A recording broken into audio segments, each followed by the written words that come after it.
এই তোমরা কি জানো পদার্থবিজ্ঞানের মধ্যে সৃজনশীল অংশের জন্য সবচাইতে কোন উপায়গুলো ইম্পর্টেন্ট? তোমাদের পদার্থবিজ্ঞানের মধ্যে 14টা অধ্যায় আছে, কয়টা? 14টা অধ্যায় আছে। 14টা অধ্যায়ের মধ্যে তোমার সৃজনশীল অংশের জন্য কোন কোন অধ্যায়গুলো সবচেয়ে বেশি ইম্পর্টেন্ট? এটা কি তুমি আদৌ জানো, নাকি গাধার মতো 14টা অধ্যায় পড়ে যাও? কিরকম? অবশ্যই জানতে হবে। মাত্র 7টার মতো অধ্যায় পড়লে তুমি তোমার সৃজনশীল অংশ থেকে 100% আনসার করে আসতে পারবা। ঠিক আছে, চলো তাহলে আজকে আমরা পদার্থবিদ্যার অধ্যায় ভিত্তিক সাজেশনটা দিই। ফার্স্ট অফ অল আমি দিলাম কাজ, ক্ষমতা, শক্তি।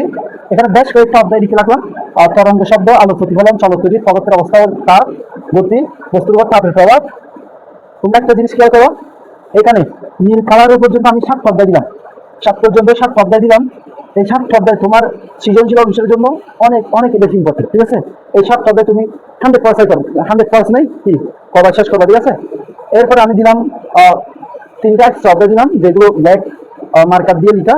এগুলো তুলনামূলক একটু কম ইম্পর্টেন্ট। ঠিক আছে, এখন তুমি বলতে পারো ভাই আমি তো 7টা অধ্যায় করতে পারবো না, আমি জাস্ট 4টা অধ্যায় করবো, তাহলে কোন কোন অধ্যায়গুলো করবো? তাহলে তোমার জন্য রেডি করছি প্রথম 4টা অধ্যায় করো তুমি। প্রথম 4টা অধ্যায় তোমার জন্য। ঠিক আছে, তুমি যদি আমাকে কোয়েশ্চেন করো ভাই আমি ফিজিক্স থেকে মাত্র একটা অধ্যায় করবো, একটা অধ্যায় থেকে ওই একটা অধ্যায় যে সিপি আসবে এরকম একটা অধ্যায় দেবে, তাহলে আমি বলবো তোমাকে 1 নম্বর অধ্যায় করো। এইখানে আমি যে সিকোয়েন্সে সাজাইছি এই সিকোয়েন্সটা কি 1 নম্বর সবচেয়ে বেশি ইম্পর্টেন্ট, 2 নম্বর তার চেয়ে একটু কম ইম্পর্টেন্ট সৃজনশীল অংশের জন্য, 3 নম্বর আর একটু কম। এই সিকোয়েন্স আমি সাজাইছি। ওকে, তাহলে আমরা পদার্থবিজ্ঞানে সাতটা মাত্র 7টা অধ্যায় দিয়ে সৃজনশীল সম্পূর্ণ কাভার করতে পারবো ইনশাল্লাহ। তবে সৃজনশীল অংশের জন্য তুমি যদি গাধার মতো নাও পড়ো, বাট এমসিকিউ এবং তোমার হচ্ছে শর্ট কোয়েশ্চেনের জন্য কি গাধার মতো পড়া লাগবে ভাই, নাহলে কিন্তু এমসিকিউ এবং শর্ট কোয়েশ্চেনের জন্য দারুণ একটা বাস খাবো। আর এখানে যে অধ্যায় ভিত্তিক, যেমন তোমার হচ্ছে চলতরিতের মধ্যে কি কি আসে অধ্যায় ভিত্তিক, যদি আবার স্পেসিফিক কিছু টপিক বলে দেওয়া যায় যেগুলো থেকে সরাসরি প্রত্যেক বছরে কোয়েশ্চেন রিপিট হয়, যেমন তুল্যরূপ বের করা, তুল্যরূপ তুল্যরূপ নির্ণয় করা, এটা গ নম্বরে তোমার দিবেই 100%। তুল্যরূপ নির্ণয় করা এটা গ নম্বরে 100% দিবেই। গ নম্বরে কি দিবে ভাই? ক নম্বর তোমার দিবে হচ্ছে কি একটা সার্কিট দেওয়া থাকবে, সার্কিটের মধ্যে একাধিক রুট থাকবে।